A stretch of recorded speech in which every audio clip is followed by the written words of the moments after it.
ները կլինեն եւ շատ մարդիկ կհասկանան թե այսքան ժամանակում են պաշտել ես ցանկանում եմ գիտեք ինչ մեր հայ ազգը շատ վաղուց ուրացել է իր աստվածներին աստվածոհիներին եւ ընդունելով մեր քրիստոնեական կրոնները բավականին աստծուց հեռացել են աստվածներից ես խորհուրդ եմ տալիս այդ մասին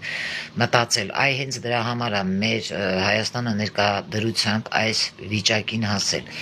որովհետև մեկը մյուսին անիծում է, որը չարը, ինչքան չար բան անում են։ Հիսուսի անունով խոսում են, մեկ էլ տեսնում ես այդ մարդը գերեզման է գնացել, գերեզմանում մտել է, ինչ որ նեկրոէներգիայի հետ աշխատում է առանց հասկանալու թե ինչի մեջ է մտել։ Դուք ոնց կարեք ասեք Հիսուսին, հա, մարդն իրան ներկայացնում է, որ ինքը Հիսուս Քրիստոսի անունով երթվում է իրան այդպես է տրված գործը եւ այդ անձին դուք տեսնում եք գերեզմանում սատանայական գործեր անում։ Դա արդեն խոսում է այն մասին, որ մարդը զբաղվում է ոչ թե հա սուրբ էներգիայով, ինչպես